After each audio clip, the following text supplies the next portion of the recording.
One other thing while we're kind of searching through here, while we were talking, I was kind of running some numbers of Ronnie's. So if he is doing $9,000 per or $9,000 of revenue per lead run, uh, I was kind of working this math backwards. If we assume that they're doing a 50% gross profit margin, I don't know what their profit margin actually is, but if it is 50%, uh, if if it costs them $250 per lead to get, if they give that $250 lead to Ronnie, he he's currently working at a 1 to 18 cost of acquiring a customer to lifetime value ratio, or CAC to LTV. So in other words, you give every dollar you take, if you give it to Ronnie, he's turning it into a minimum of 18 at $250 a lead. If you're somehow being able to get it down to $100 a lead, that is a 1 to 45 LTV to CAC. So you give him a dollar and he's giving you back $50, just for like hindsight and better understanding of what that $9,000 revenue per lead run means. Under $5,000, they start to get unhappy. Under $4,000, they start to put a person on probation, I think. So will you run those numbers at 5,000? I don't know what the average is, but I think that the average, I would love to know what the average is across the industry. I suspect it's between 5 and 6. Yeah, so okay, so if it's 5,000, we're looking at, let's see.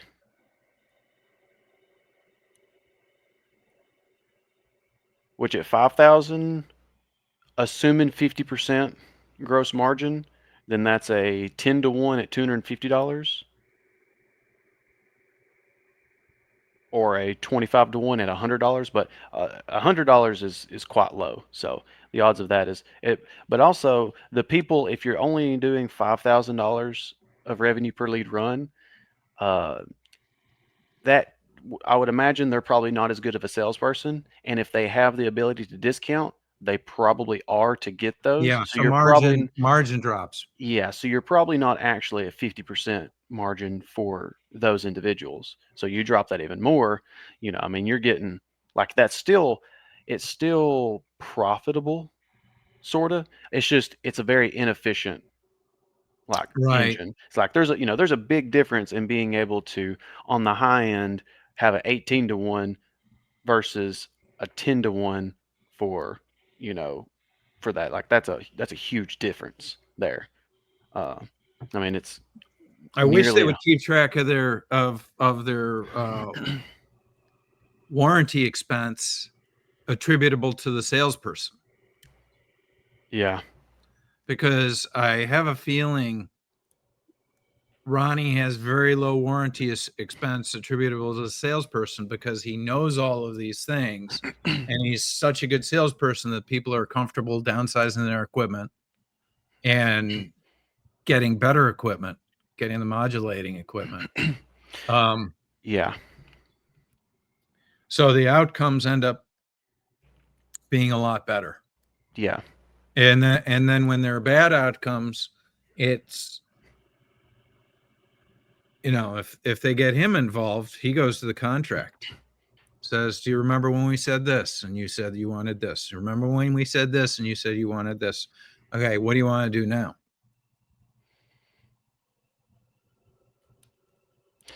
yeah. I mean, in a perfect world, definitely that would be, if you could track that to truly see what a salesperson, how much value are they truly bringing, and that's how much revenue do they bring in, at what gross margin, at how much, like how many leads did it take to win that, plus what's the warranty, What's the go of back? what's the go back on that, and factor all that in to see what's the actual lifetime value of a sold lead by this Mm-hmm. salesperson. They Because need to keep track of the cause of go back, because sometimes the cause of go back is going to be a bad install, yeah, not a bad design. yeah, yeah, because like if you could thoroughly keep track of that, and that, because then you're truly going to know who's your best salesperson, then you can go, okay, this salesperson, he gets all of the best leads. Everybody else gets scraps because Right. why would you not? You have to be retarded to If want to I give take your work. Yeah, $250, give it to you, and it comes back as 5,000 yeah, in net profit, and I give it to him and it comes back as 2,200.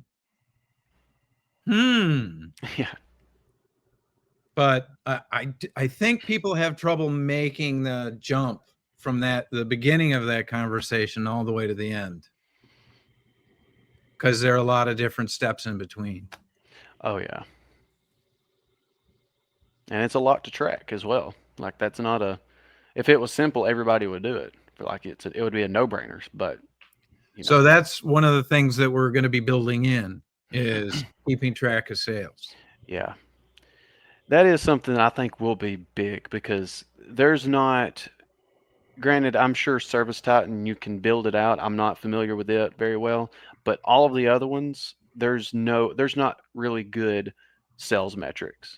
I mean, you'll have like closing ratio, or you might have just, what's your total revenue for the month, the quarter, in the year, and such. But like, there's not anything that really breaks it down well. And if it does, then it's going to be convoluted because it's going to be mixing, especially if someone's like more my size, everything gets blended together. So it's like the service call and the sales call is being blended, uh, and such. And so having something that you can easily go, okay, for every sales call ran, this is what, you get, because it should is it's it's such just useful information because it's useful because you can predict and track what you're doing.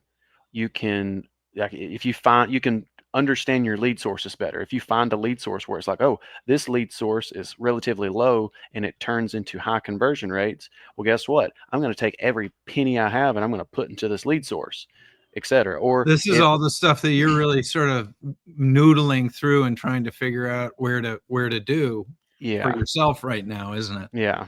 Yeah, that's what I'm looking at. And then if someone, like, as a salesperson themselves, in order to get better, if you're able to really track and see what's, going on, you're able to, more thoroughly diagnose what you might be doing wrong and how to, create that feedback loop for yourself to just get better over time. That's a Uh, skill. That's a skill that most people don't understand or even put time into doing that kind of nuances. So where do I really make more money out of the money I'm spending? Yes. Yes. And that's like, if you are a small business, like, that is exactly what business is. All it is resource allocation. You're analyzing the marketplace. You're figuring out where is the best place to put my resources at. Resources being time and money, because you can put your time and money and dedicate it into one thing, but if that thing is dumb, you're not getting anything out of it.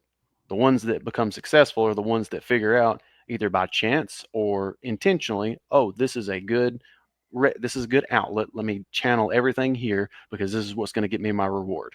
And those are the ones that make it.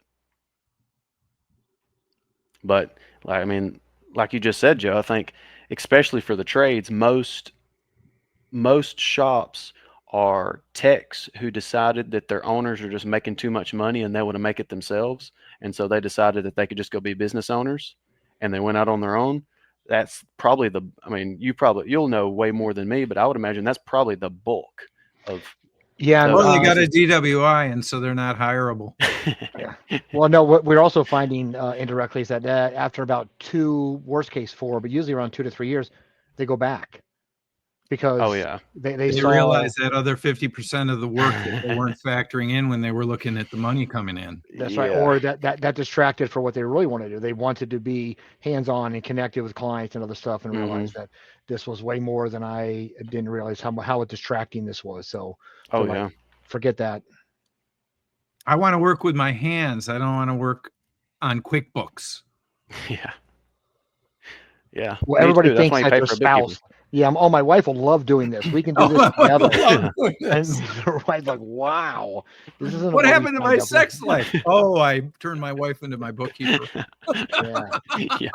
Yeah, that is such a great, like, track of thinking to be like, "Oh, I hate doing this. This is the worst thing ever. What should I do? How about if I get my partner to do this thing that absolutely sucks?" I'm sure they'll love that. Mm. That's why you find, like, the unique people who do like that type of thing and are actually good at it, so that way you don't, bankrupt yourself because you thought you was getting so much money back at tax time. It's like, "Wow, all these people paying all these taxes, I'm not paying anything. This is great."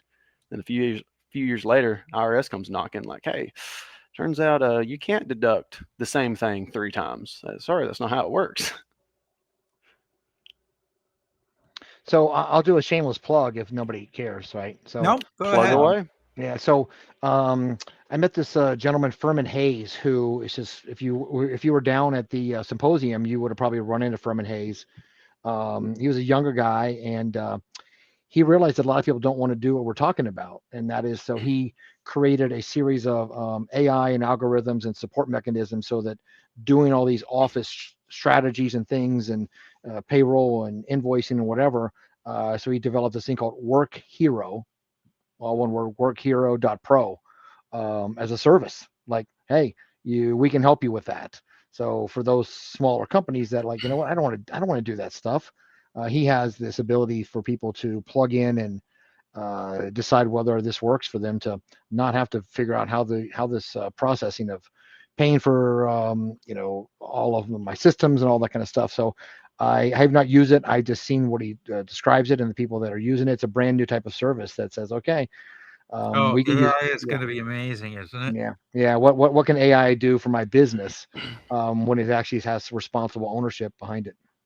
Yeah, That's cool. I'll have to check that out. yeah. And I'm So where sure that else are you what traveling, Joe? I mean, are you going to just be traveling within Colorado or yeah, Colorado and for Utah? a while. Yeah, I'm here for a while. I don't see. I mean, I have personal travel that, that my goal is to do, go see Right. my daughter and other stuff. But I'm not. I'm trying to get up to Minnesota to visit a dealer up there, and I have somebody in Nantucket that wants me to come do training.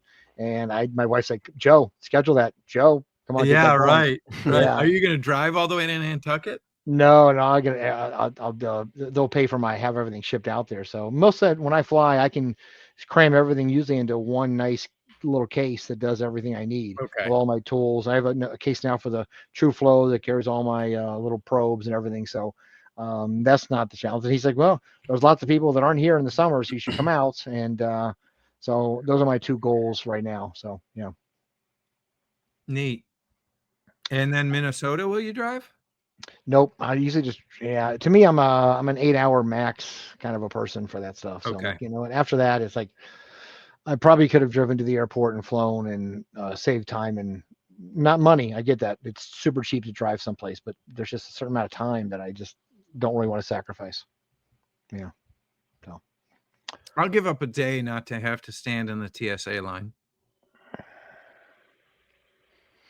yeah. So yeah, a day would be 8 hours. So if I can drive for 8 hours, clearly that would be a better option. But even 10. But after that, I'll do that. So I have traveled down for the most part.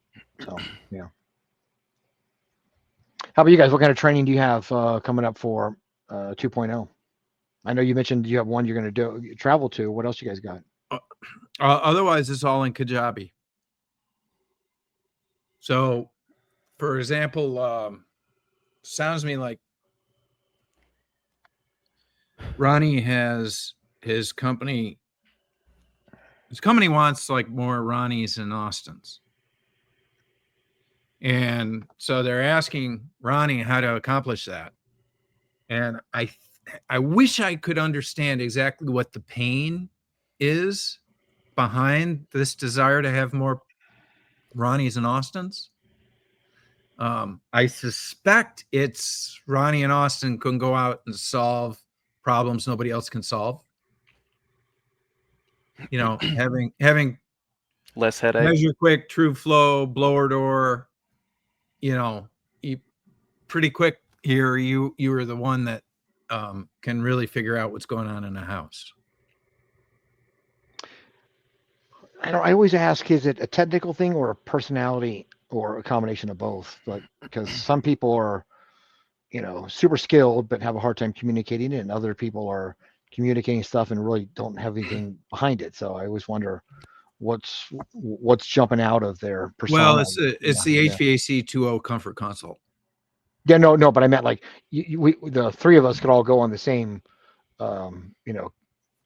consult, and one of our personalities would match better than the others, just as an example. So some people have there could be something inherent in their voice, their communication, their body language. Is there something that's not being bluntly evaluated? Is my question. Well, the interesting thing is Ronnie and Austin have very different personalities.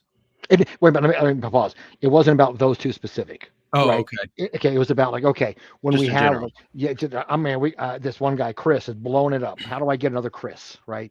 And it's not always that you're repeating Chris, is I need to find the attributes that work that Chris has. So I just want to I don't want to be specific about those two because I don't know them well enough, and I didn't want to criticize either one of them or have you guys get stuck with that. So the question is that are we evaluating the physical conditions that sometimes a person has? It may be their voice, maybe their mannerism, maybe something that needs some slight direction or tweaking. Is my feedback on this. Right. Like more Sandler training.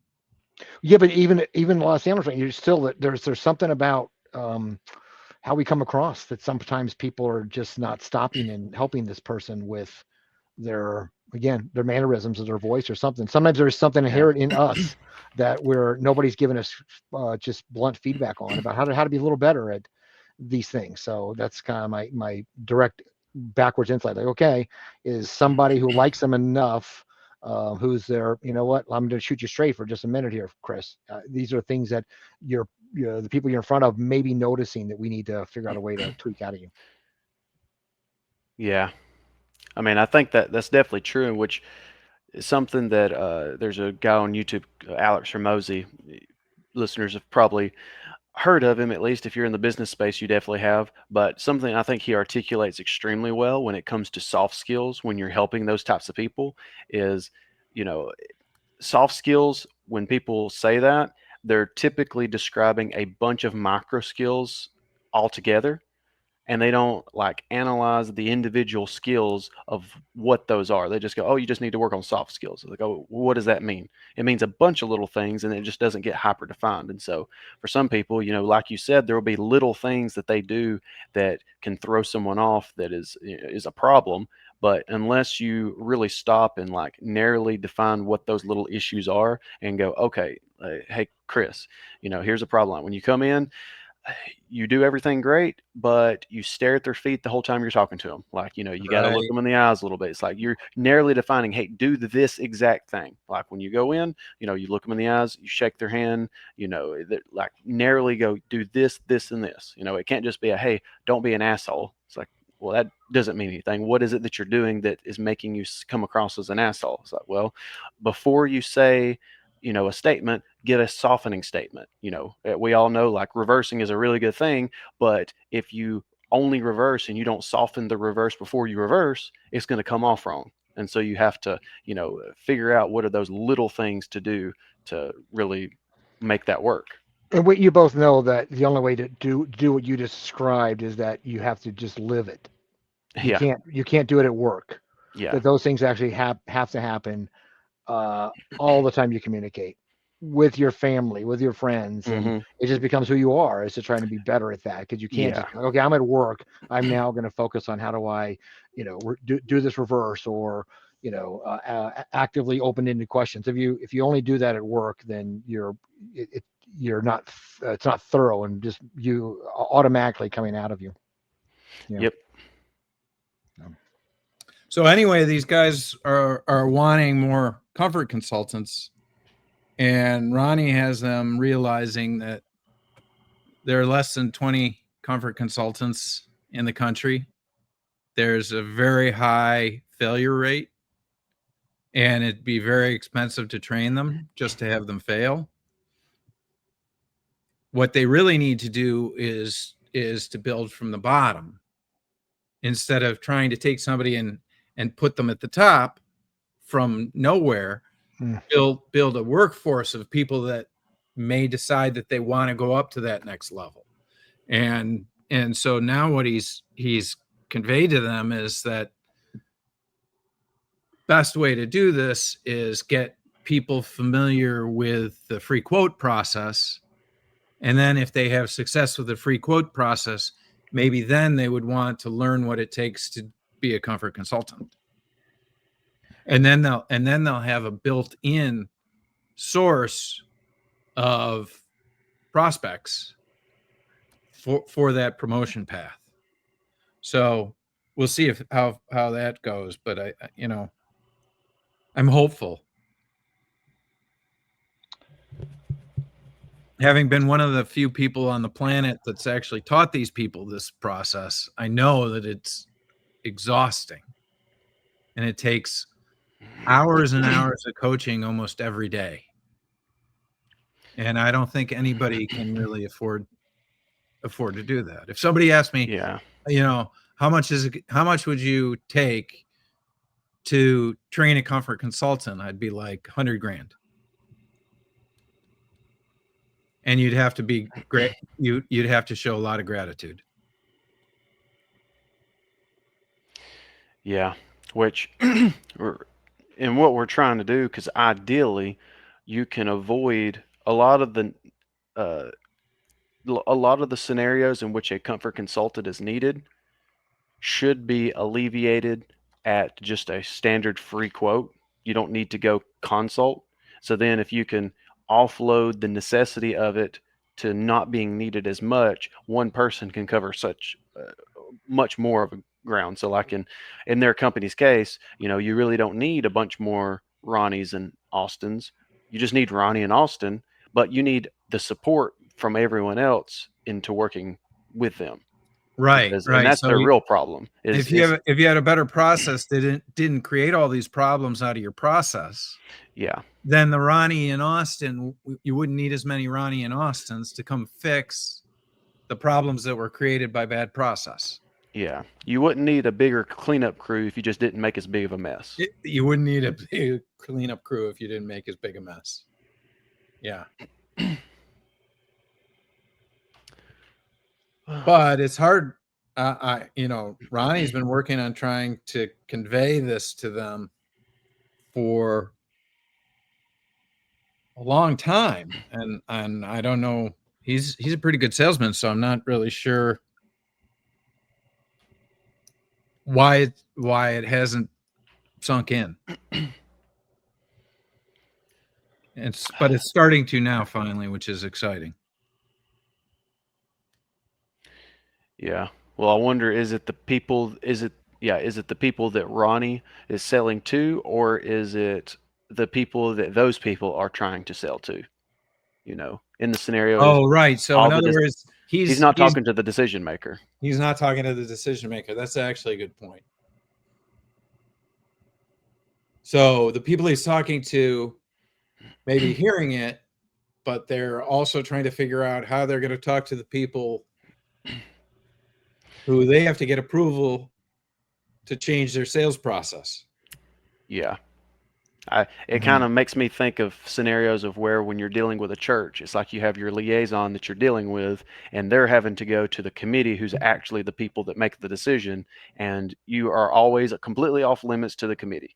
Like no matter what you do, you can't talk to them directly. And so it's like when dealing with churches, it just always seems to be you give them the information you can, you try to put it in writing so that way they could just hand it off, and then you kind of hope for the best, because right. You have no control. As far as you can go. Yeah. You can't go any further than that. But the interesting thing the part that's confusing to me is if you have a sales force that doesn't really have any dedicated professional technical sales process, they all sort of have a shoot from the hip sales process, and you actually move to a dedicated, documented process so that you can actually know what the hell is going on with every one of your leads, are you risking getting yourself into trouble? I think you probably there's a perception that you are, because if everyone is, if it's already known that the culture is, hey, sales guys, you're shooting from the hip. Sure, there's these other two guys, they're doing way better than everyone else because they've got their own little weird way, but like a lot of them probably don't really care. They're like, I'm making enough there to where I'm happy, and that's it. So there probably is like a perception of risk of going, oh, if we come in and now tell all these people, hey, I know we've told you you can do whatever and you can shoot from the hip, that's coming to a stop. Now you have to do this. There's probably this like perception of like, oh, this is going to be a Oh, problem. We're going to get a bunch of pushback. What if they start getting, they leave and they start going to the competitors because they're like, oh, the competitor, they'll let me do whatever I want. So I'm just going to go over here instead. Maybe there's something there, but that's an interesting point. I was yeah. thinking that originally the way to do it was to offer it up. Mm-hmm. And like, that would be the softest way to do it, because really, I don't know. To me, if I was analyzing this problem, I would go, okay, what's the problem? Problem is we have underperformers. Now, it can be that they just don't have structure, and so we've got good people that are just not being helped out enough in order to make them be as good as they can be, or we have sucky salesmen. If we have sucky salesmen, we need to get rid of them anyways. right. So I would probably see it as like, okay, we're going to do it, and then have, okay, Ronnie, how you're making X amount. Okay, well, we need you to like help train these other people. So what we're going to do is we'll work out a deal to where these people, as they make sales, you'll get a spiff off of theirs because you're helping train them. Putting energy. If you can help take our staff of say 20 salespeople, we're going to have to condense it down, but we want to take all these leads and direct it towards the people who's actually going to give us the, those high revenue per lead run numbers. Help us do that, and we will reward you type situation. So then, we can try to, then you could try to get rid of the fluff, get rid of your low performers, find the ones who have promise and give them the time and resources to elevate them and get them where they can be. And then, and overall become more efficient with all the leads that you're getting in general. So the other thing they could do is they could take everybody that's got a revenue per lead of less than $5,000 and say, you guys have to use this. Yeah. Like it's that or leave, because we don't Mhm. want you anymore if you're going to continue to waste our leads. Yeah. And and if I'm a company that I'm trying to test something out, that would be exactly how I'd want to do it, because I'd want to go, okay, if this works, theoretically we should be able to take it and hand it to our worst people and see their numbers go up. Right. Because, like And what's the risk is somebody Yeah. that's really doing terrible anyway. Yeah. Yeah. I mean, They need help or yeah. they need to move on. Yeah. It's like Johnny over here's got a 20% closing ratio. What's going to happen? I mean, those people. Is that you, Timmy? What are you doing? Is there a mad Ooh. noise, or what's the noise? Is Yeah. that? Yeah, it sounds like static. a compressor. I think it's my stupid AirPods. Those apples. Apple products always doing Apple things. Those Apple products doing Apple product things. God. But so yeah. I think, just tell the people that are, wait. doing less than 50. Go ahead, Joe. So I learn a lot by just listening to what you guys are, discussing here as we go whenever I pop in. But their goal is their technicians are. That's why they might use MeasureQuick, or they're using a process, no matter what it is. That my technicians are doing this, this, and this. They show up, they greet them this way, they do this, and they have a process that they're following. I'm shocked to hear that my salespeople, those salespeople, don't have a process. I would be like, you can communicate slightly different. You can use your own little tone or personality. You can, wear your own shirt, kind of a concept. But I need to know that you're following this communication process. I need to know that you've mentioned these things. You've talked about that. So I guess I'm shocked to find out that you have salespeople without a process. Hey, Timmy, do you want to tell them what most salespeople's process is like from the consumer experience? Okay. Tanner, you're going to have to do it. Oh, not working. No, you're still on mute, Timmy. Okay, 1 second. Okay. Working through some technical problems. Timmy will be fun the way he tells us, I think. Oh, good. He's breaking out the microphone. He's like, listen here, folks. Don't He's drop gonna the take mic. a sledgehammer to this bitch. What's that, Joe? Don't Somebody drop the turn. mic. Yeah, don't drop the mic. It's Don't not drop that- the mic. Don't drop the mic.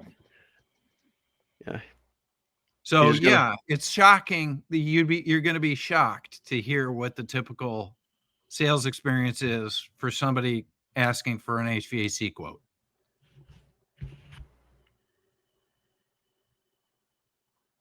Yeah, which I'm actually interested here. Did You he still have muted some? yourself, Timmy. Did he have like someone come out and like he be a prospect and see what someone's process was or something? No, what you guys are talking about, like, well, if they can't do this, and they should then follow this process. I'm like, wait, why are they not following the process? Why don't From they have day one? any process? Why don't they have Yeah. any process? That's right. Your process could be so vague and whatever, but it's still a process. Like, I need to know that you are, doing these few things, that are just like, some of them are like silly, how you greet people and taking your Yeah. shoes off and shit like that. So A lot of the yeah. process is, hi, I'm here to give you your quote. Where's your equipment? Yeah. Yeah, the process is probably more of just a piece of paper that has, here's the measurements you need to take. Write down the model number, write down what the site, take a picture, blah, blah, blah. Yeah, it's still just blown away that a chunk of their revenue is based upon somebody winging it. It's And some people are really good at it. I Yeah. know people are making. some people are really good at it. Yeah, they're making Yeah. 200 plus a year on sales, and I'm like, damn, I should think Yeah. about this. But Yeah. yeah, right. Yeah. But I mean, it makes sense as to how that's the case because in actuality, the marketplace is not competitive in HVAC currently. It's like the bar is so low Hello. that anyone Hello. can do it. And so we got him in. All right, Better? Timmy, That's tell it. us Okay, what so- you think about some of the different sales processes of typical HVAC companies. So either it turns into people who are very high pressure, I would say often unethical. Sometimes it's rooted in more scare tactics than it is truth and looking for comfort. But then I think you get a lot of people who are have good intentions, who want to do good things, and these would be people I would say that are technical, that maybe have started their own company.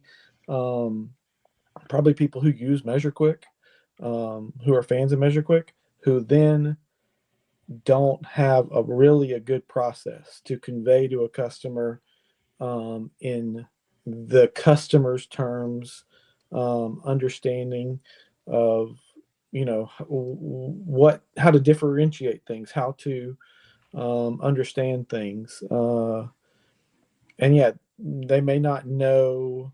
They may say, "Oh, you should get a 2-stage. It's the way to go," without explaining to your customer why that's good, why that's bad. Just that's what they recommend.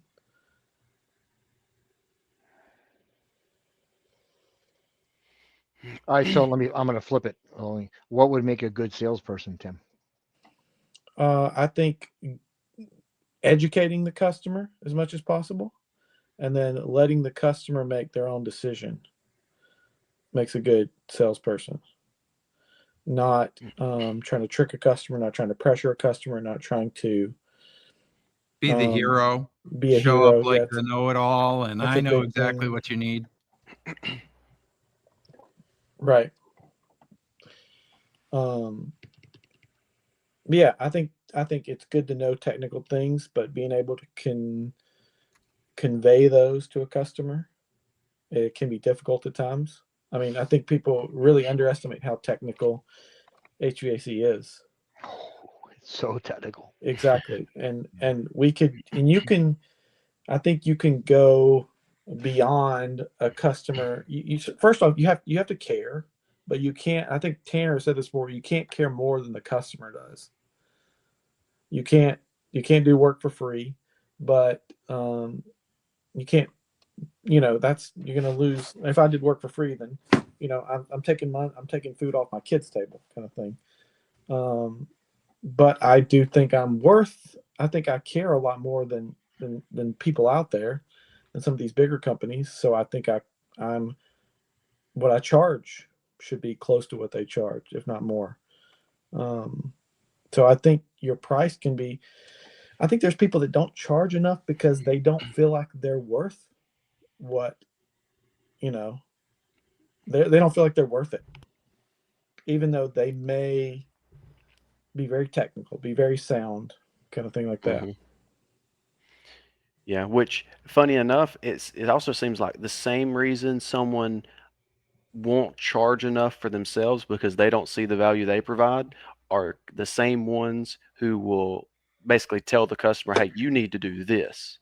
Because Right. everything is so locked into their own perspective. It's like they determine the price based on their perception of the value. Because it's Don't like, get an inverter equipment yeah, because it's because like they're from too complicated. or Yeah, in that. heat pumps don't They're work. That's they're right. too Yeah. expensive. Yeah. Heat pumps Yeah. don't work when it goes below 35. Yeah. Right. Yeah. But it's like in reality, what we're really doing is it comes down, it 100% comes down to the customer's perspective. It's not even reality. It's how do they perceive the thing? And so at you as if you're a salesperson, your whole thing, when you go there, the only thing you're there to do is help guide their perspective towards the thing. That's it. You're hurting them up. If Right. if you're the one that if you're the type of herder that you go grab them by the wrist and go, you're going this way, and you jerk them and drag them, that's the forceful, high pressure sales guy. Nobody likes them. But if you go in and you have no process and you just kind of meander around, well, then you're not going to get anywhere. You're Or having to. if you make progress somewhere in there and you don't have a process, there may be something that you either overpromise and underdeliver on. Mhm. So you also want to have a good process so that you are setting correct expectations with the customer as well. Exactly. We call that responsibly avoiding responsibility. Because homeowners will have these expectations that they create without articulating them. And by having a process that actually documents each step and what was said, then if the homeowner doesn't articulate a thing, even though they've been asked to articulate it, they can't later on make it up. Which I mean, a lot of times there's a miscommunication where the homeowner hears one thing and the salesperson says another, and you really want those two things to kind of come together. And if they don't, you want it to be because the homeowner chose not to listen. Or else you're going to own the problem.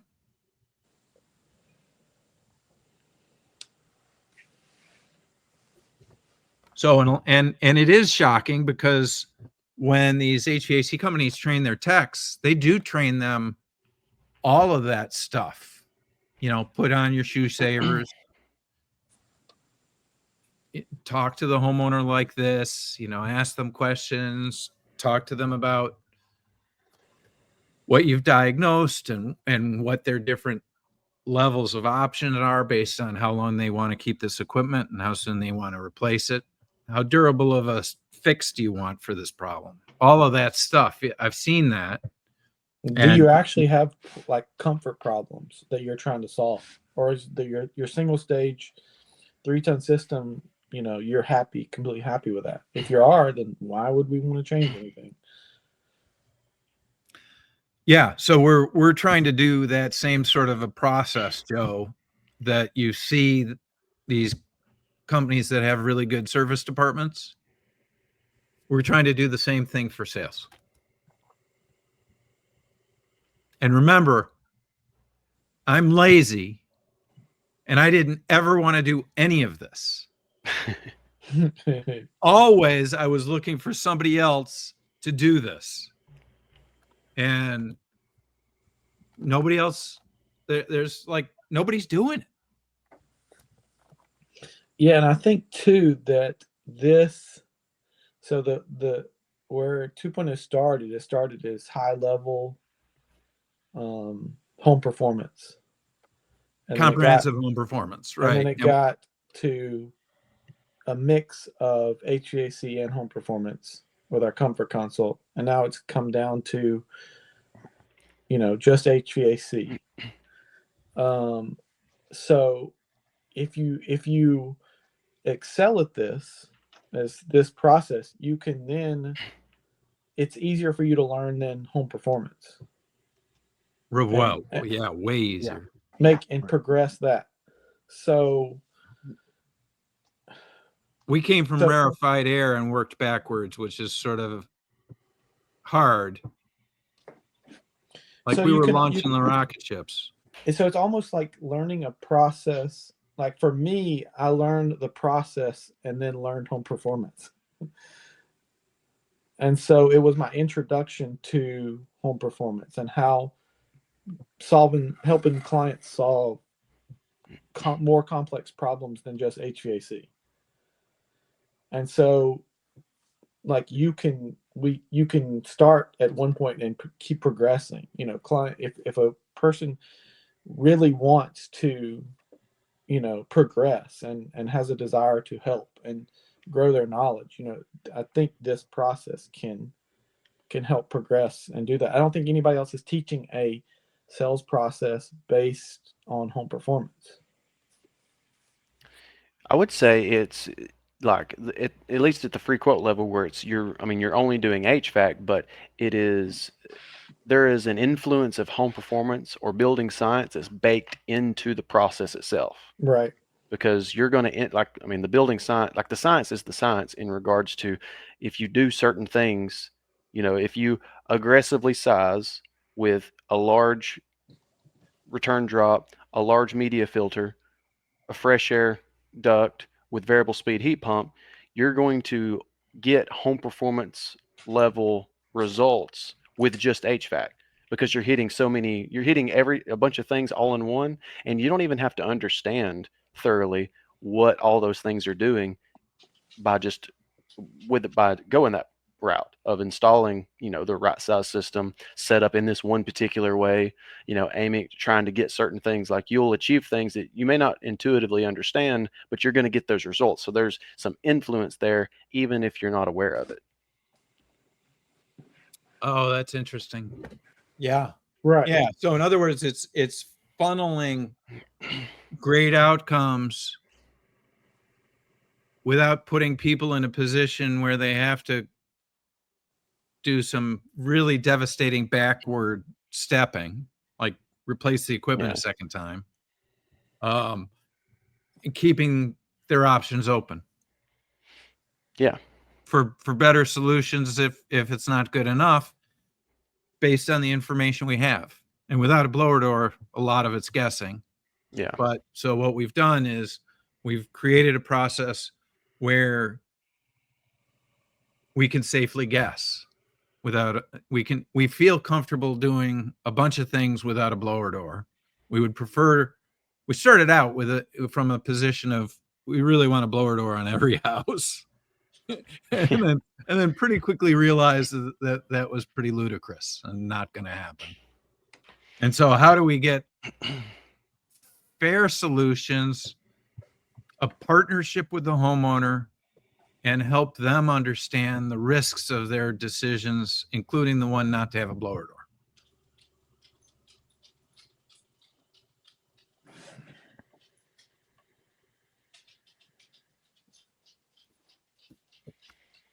So, how do you guys try to get people to introduce themselves?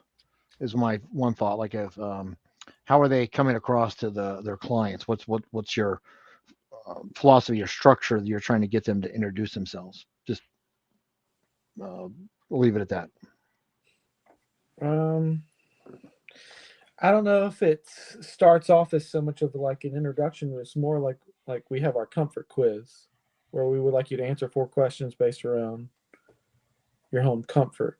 And I think that maybe starts off as differentiating from what maybe other people would do. answer these 4 questions, scale them 1 to 10, and then your score would can change on what suggestions we would make. If you have high scores, that means you have high pain, you have high problems. So we may then want to suggest you do a blower door, a load calc, that kind of thing. If you have low scores, you don't have a lot of pain, you don't have a lot of problems. Sounds like your system has worked for you in the past. So maybe there's not as much correction as we need to do on that.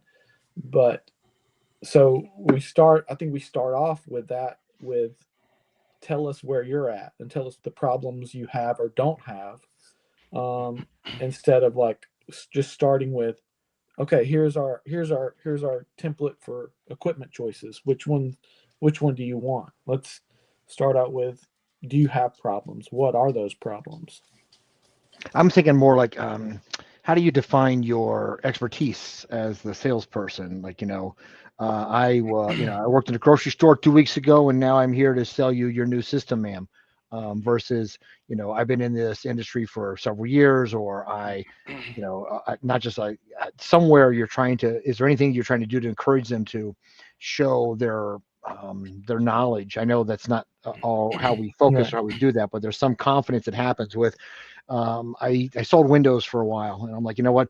I was tired of actually installing these dang things, and I realized that people were getting crappy windows. So I switched to sitting here in front of you to explain, here's the best window, and I give you a choice of 2. I'm not really here to move around a bunch of junky windows or whatever. So that's when I first was introduced to Sandler at the same time. I'm like, if this is what you're really interested in, then we can continue this conversation. But my goal isn't to send you down a path that doesn't make sense for you or me, blah, blah. But they knew that I knew Windows, or I knew something about how to talk about this system, as my defining way of connecting with them. And then I was like, okay, let's talk about why your windows aren't happy right now. Tell me more about yourself and your windows. That's a good question, because it's something that I still kind of struggle with when it comes to, like, if someone asks me, if they just like, hey, like, what is it that you do? Whether it be a sales call or just out and about. Mm-hmm. Answering that question, uh, although it should be easy, is not quite, because it's like, you ask that question in this type of space, it's like, well, get a seat because it's going to take a minute. Like, I it's just, started telling people I'm good at solving problems. But wait, you guys are missing the reverse. But you probably don't have any problems, do you? Right. Yeah, right. Right. Yeah. So, Yeah. so Yeah. the No, I so the said, like, one I'm question, good at solving problems. Do you have yeah, problems? If not, I may not be a good fit for you. But Tanner, I Yeah. can't believe you don't have your little elevator 3 sentence speech kind of down more than what you just described. Like, what we work with homeowners like yourself Yeah. to help them solve cover problems, and trying to encourage them to have the right system installed. But probably that's not what you're looking for, right?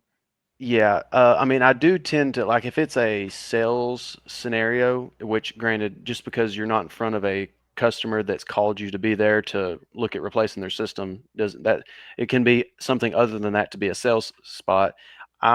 If it is that, the simple one that I've kind of been trying, that I use it because it's simple, but I can't say I'm just like super enthused with it. I just say, yeah, like I'm an HVAC contractor who just so happens to be the one that can fix the problems that no one else can fix. It's if you've had 5 people and can't figure out what's going on, I can help you with that.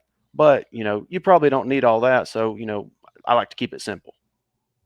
That's great. That's very good. Like, And oh, you know what? I do have a problem, and if you can solve other people's problems, that's probably it. But I yeah, want to go back to my original kind of question. So, is that what are you trying to encourage people how to provide credibility at the sales call in front of the client, as trying to make sure that when they're talking about our values and other stuff that some oh people are yeah, making up, how are you yeah. asking them to show, or in not just your voice, but what is it that's the introductory confidence that you're able to exhibit? I'm just curious as what do you guys have for that, or what do you think of? I mean, I think if you want to get the most uh, like credibility and perceived confidence that come out, I feel like it's in the pain discussion, can you accurately describe their pain better than them or equal to them? I feel like that's where you gain the most like if someone's had a problem and let's say they've had to have someone out, if you can go, if you can describe this problem they're having and then describe what someone else has probably already told them and then tell them that you probably feel like that it was a nonsense answer, that can get a lot of credibility to where and here's an example of, everyone knows of DR Horton houses. They're throwing them up everywhere. And if you go in behind, say it's a newer house and someone's dealing with my back bedroom's, hot or whatever. And you can describe, oh yes, it's probably, you probably wake up in the middle of the night sweating thinking, wow, this is a problem. But you've had someone else to check on it and they go, well, we looked at your unit, it's working fine. It's just how, it's just the sun's just coming in from this side. That's just how it is. And I know that's probably what the answer they were given. That's something that they can go, oh, this guy, he understands me. He knows that it's a problem and he knows that it is not something that just should happen this way. They're immediately going to be like, you didn't even tell them anything technical. They're going to have a lot of confidence and credibility of, oh, you finally somebody that understands the problem that I've been trying to portray. I feel like that is the most potent way of getting that. Great. So it really starts kind of with the one question. So I'm here, I suppose, to replace your equipment that you've had for 17 years. Right? Why am I here? And then the next question is there any one thing that you're hoping your new equipment would do that your old equipment didn't do? And then that leads into the comfort quiz, which is asking questions about, do you have temperature imbalances? Do you have problems with humidity? Do you have problems with indoor air quality? Anybody have health issues? And based on the answers to those 4 questions, we're going to scale them. And if you're yes to any or all of those, and you have low pain score with each of them, then they're not a big problem. They're just a minor annoyance, and you're okay probably living with them for the next 15 to 18 years. And so that gets the whole thing rolling. And then the next part of it is, do you have a replacement specification? And then people will often say, what? And you're like, well, or are you hoping to get bids? You're going to get more than, are you making a decision today, or were you hoping to get a number of bids? And then from that, well, yeah, I'll probably get a couple of bids. Okay, so then do you have a specification of your replacement equipment that you would like me to bid to, so that all of your bids are apples to apples? And now you got the homeowner thinking, oh my God, how am I going to make a decision on HVAC replacement if I'm asking for a Chevy here and a Dodge there and a Ford over here? I got to decide I want a Ford with heated seats. And you got to narrow in. You got to give me a specification to bid to. Okay, so you don't have that. Would you like me to help you build one? And this is actually, I think, an extremely valuable service for homeowners, is helping them build a replacement specification that they can then go get bids on. And that doesn't sound like an introduction, so to speak, but I think there's a lot of, I don't think any companies out there are starting their process that way. No,